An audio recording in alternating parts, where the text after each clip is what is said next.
Con su total ambición en el apartado técnico, no debió ser sorpresa para nadie de que King Kong, del año 1933, se convirtiera en un gran éxito, rápidamente volviéndose en un icono de la cultura popular. Inspirando numerosas obras que terminarían ganando sus propios méritos, era claro de que King Kong terminó convirtiéndose en una marca rentable. Sin embargo, este dato solo podía significar una cosa. Es una secuela. La gente ya nos quiere ver. Están todos listos, suena muy bien. Es una secuela a trabajar en Hollywood. Y todos saben que segundas partes siempre son lo peor. Había que continuar la historia y aprovecharse de la tendencia lo más pronto posible, por lo que rápidamente se ordenó hacer una secuela de la popular cinta de aquel entonces. Oye, pero ¿cómo es que mandaron a hacer una secuela sobre un personaje que falleció al final de su propia película? Muy simple, se sacaron un hijo desde lo más profundo del fundillo.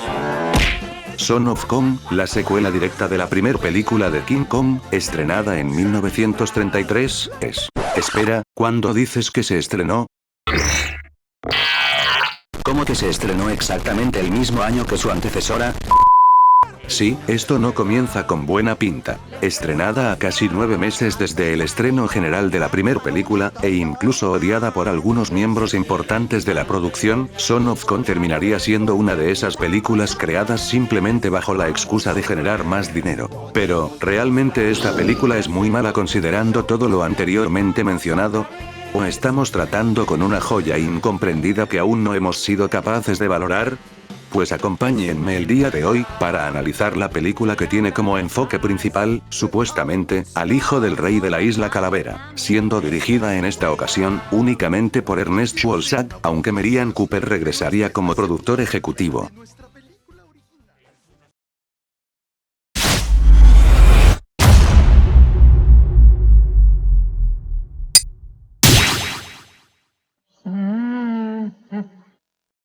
Luego de provocar un caos en Nueva York, Carl Denham es buscado por las autoridades y los afectados del desastre provocado por King Kong, con el fin de pagar todo el daño ocurrido. Con ayuda de un viejo amigo, Carl se reencuentra con el capitán Engelhorn, el cual también es buscado por la ley al haber sido cómplice de traer al mono a Nueva York.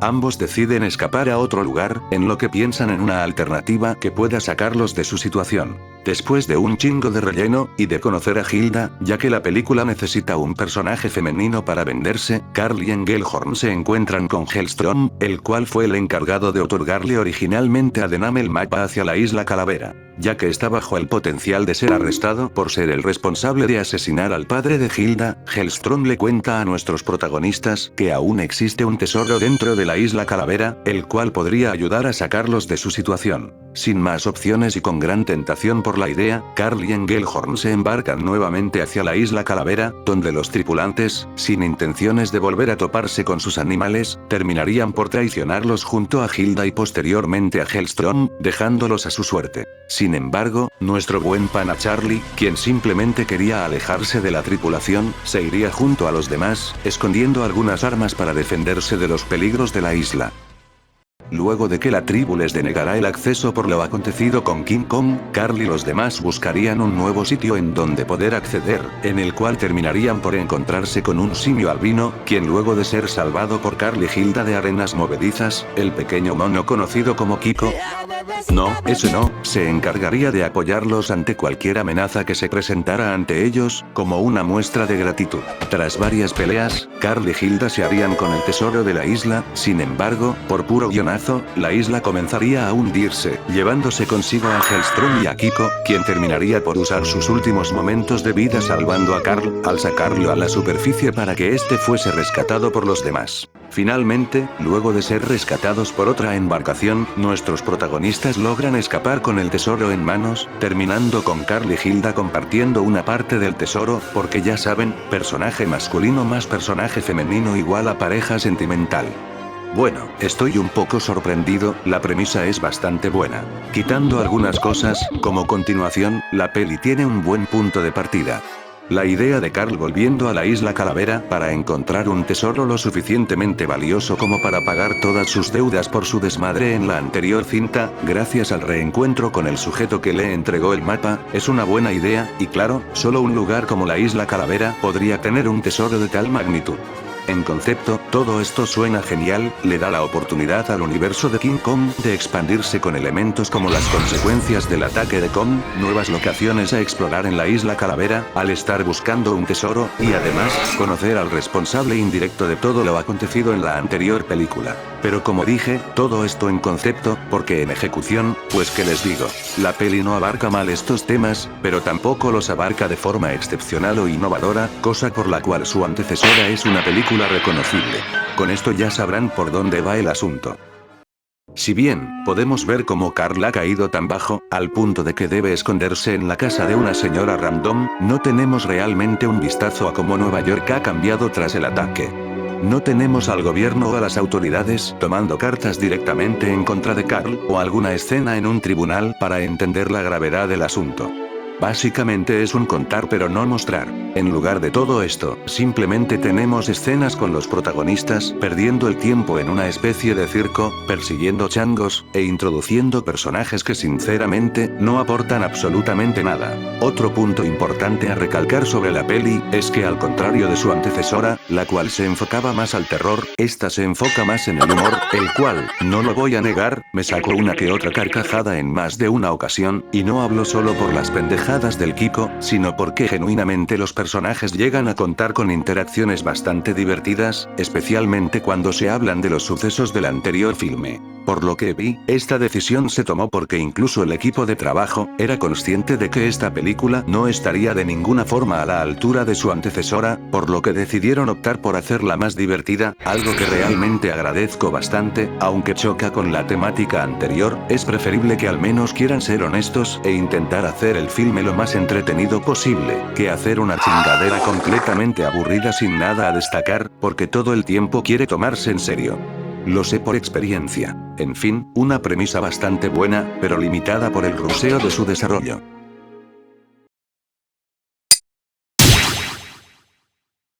Para esta cinta, tenemos el regreso de Carl Denham, el capitán Engelhorn, y el buen Charlie con sus respectivos actores, y nuevamente, Carl es el carreador en esta secuela. Denham en esta película sigue siendo bastante interesante, quizás no como en el anterior filme, pero definitivamente tiene sus cosas, siendo esta una faceta más humilde del personaje a contraposición de la primera entrega, pues aquí lo vemos lamentarse y arrepentirse de sus acciones, así como verlo interactuar con otros personajes con el fin de ayudarlos. Tiene un desarrollo cuanto menos interesante, y gracias nuevamente al carisma del actor, se vuelve de lo poco bueno que la película tiene para presumir. Entre los demás personajes, el capitán en esta ocasión termina siendo alguien más interesante, pues vemos un poco más a fondo cómo es su amistad con Carl, abriendo paso a dinámicas que demuestran perfectamente por qué ambos personajes se tienen tanta confianza.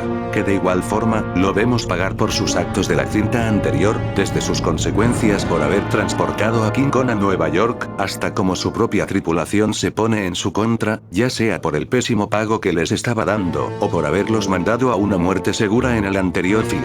Charlie, aunque no tengo mucho que decir, termina siendo un ayudador de pibes que cae muy bien, tremendo ganador lo hicieron para esta película. Pasando de estos personajes, la cinta nos introduce a dos personajes completamente nuevos. Hilda, es quien termina por unirse al viaje de Carl y el capitán, tras no tener nada más que hacer luego de la muerte de su padre.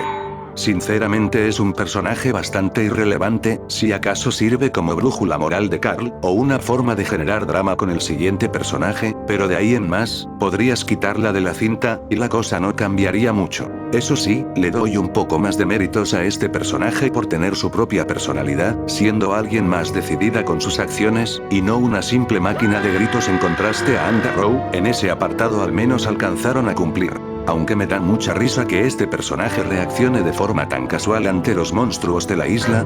Look! Well, if it isn't a little Kong. He's stuck in a quicksand. He can't get out. Well, I never knew that old Kong had a son. Don't you think we ought to help him? Claro, Carl tiene las mismas reacciones, pero al menos con él podrías justificarlo en que ya tuvo experiencia con la isla, pero este personaje, que prácticamente debería desconocer de la existencia de este sitio en primer lugar, lo primero en lo que piensa al ver un monstruo de gran tamaño, es en ayudarlo. Finalmente, tenemos a Hellstrom, responsable de otorgarle el mapa a Denham hacia la isla Calavera. La idea de este personaje es bastante buena, y debo decir, que al menos no lo manejaron mal. Como era de esperarse, un sujeto con un mapa hacia la isla Calavera debería tratarse de alguien de dudosa procedencia, y efectivamente, además de ser un borracho asesino, también es un manipulador, pues se inventa la historia del tesoro simplemente para salvar su pellejo, además de convencer a la tripulación de traicionar a Carl y al capitán con el fin de tomar el poder del barco. Sin embargo, aquí la película hace algo un poco más original, y es que en lugar de convertirlo en un antagonista, lo convierten en un aliado, que si bien, aún sigue velando principalmente por sus intereses, se ve forzado a colaborar con Carl y los demás, al haber sido expulsado también de la tripulación. Digo, la salida fácil era hacer que este tipo se convirtiera en el nuevo líder antagonista, pero claro, ¿qué motivos tendría la tripulación de mantener a este perdedor con aires de superioridad entre sus filas? Encima como su propio líder.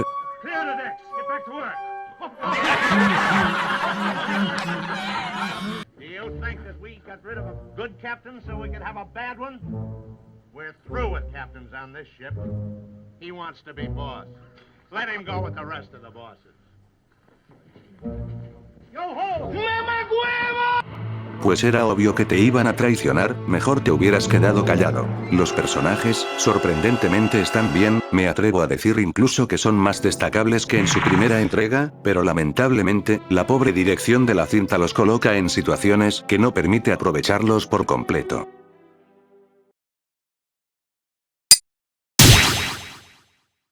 Bueno, si la película solo sabe desperdiciar su premisa y sus personajes, al menos el atractivo principal puede salvarla. ¡No! Ojalá fuera el caso.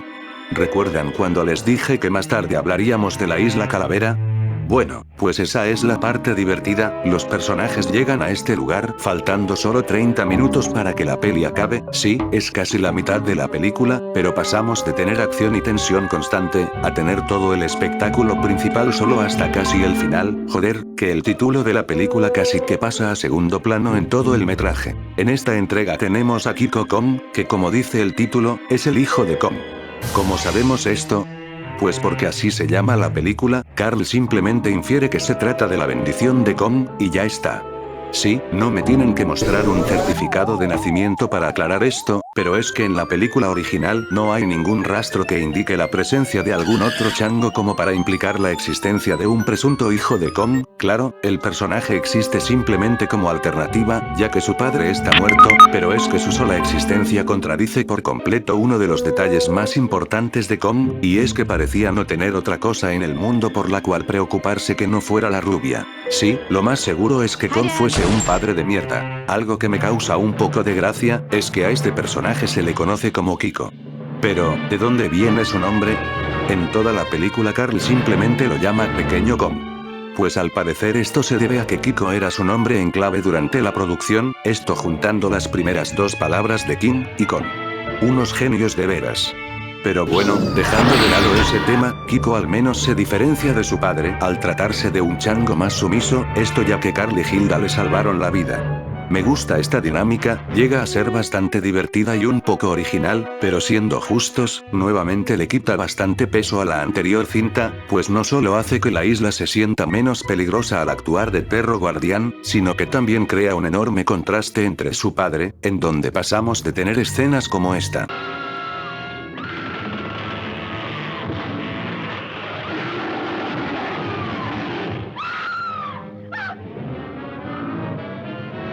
A tener escenas como esta. Hey, put that down.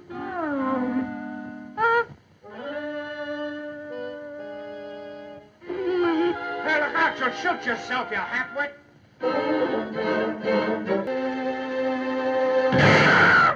Es decir, me alegra que hayan querido hacer algo diferente con este chango, pero francamente, tampoco hace algo lo suficientemente memorable.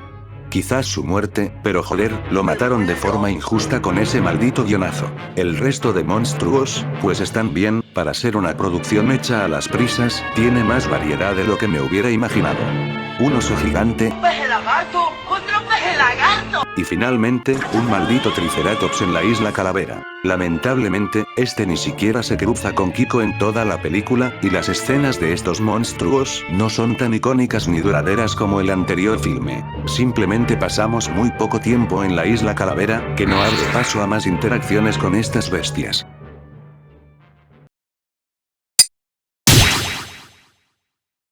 Como pasa con algunos personajes, para esta película volvieron varios genios de su antecesora, como Willis O'Brien, Marcel Delgado, y Max Steiner para hacerse cargo nuevamente de sus apartados técnicos y musicales. Como era de esperarse, hicieron un buen trabajo, aunque el soundtrack no es tan memorable como el de la primera entrega, tampoco es malo, y al menos acompaña muy bien los momentos de la cinta.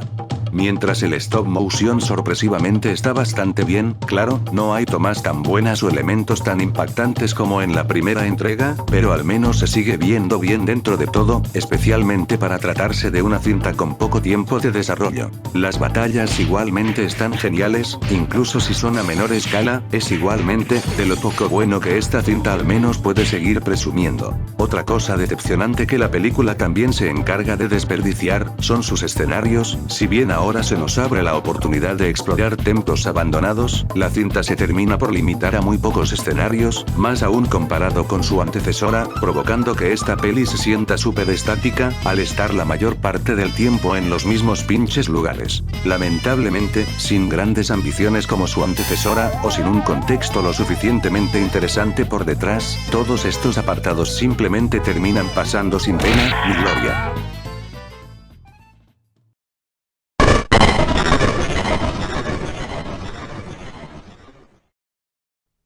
El hijo de Kong es una de las películas de la historia. Evidentemente, mandar a hacer este filme a las prisas, iba a dar como resultado, un producto bastante mediocre a lo mucho, tanto así, que ya incluso desde su estreno recibió críticas negativas, pese a seguir contando con grandes efectos, y tener por detrás el legado de una cinta súper importante. La película cuando se lo propone es súper aburrida, y con su poco tiempo de trabajo, las buenas ideas que hay detrás del proyecto terminan por no ser exprimidas al 100% de su potencial. Personalmente, la película no se me hace tan mala como muchos podrían decir. Puedo encontrar al menos un poco de valor en este metraje, ya sea desde su sentido del humor, su premisa, que aunque está poco aprovechada, al menos sigue siendo interesante, sus personajes se sienten un poco más completos al del filme anterior, y por supuesto, el excelente trabajo de los pocos, pero aún brillantes efectos y combates de la peli. Puedo decir que al menos yo, encuentro esta película un tanto entretenida, claro, mientras no estemos en ese puto segundo acto de relleno. Tiene sus cosas rescatables, pero a su vez, tiene bastantes cosas cuestionables, y lamentablemente, las cosas cuestionables se cargan esta cinta para la chingada, dejando simplemente una peli que no destaca en absolutamente ningún aspecto. Son of Kong va directamente a la taller de, no hay otra forma de describir esta cinta más que como un producto mediocre, resultado de las ansias por seguir ordeñando dinero de una película que realmente se esforzó en casi todos los apartados para salir adelante. Y bueno, eso ha sido todo por el video de hoy, una vez más, gracias por llegar hasta acá. El hijo de Kong es una de esas pelis que existen, hay peores películas, pero definitivamente hay mejores películas. En fin, nos vemos para la siguiente ocasión, en donde esta vez, las cosas serán completamente distintas, pues vamos a hablar de una de mis películas favoritas, y una que terminaría por construir su propio legado como el de otras producciones, perteneciente a nada más ni nada menos que el rey de los monstruos en persona. No lo olviden, si en un futuro llegan a ver a un monstruo gigante en problemas, ayúdenlo, quizás a más futuro les termine devolviendo el favor. O probablemente prefiera aplastarlos o devorarlos, pero bueno, ahora sí. Chao.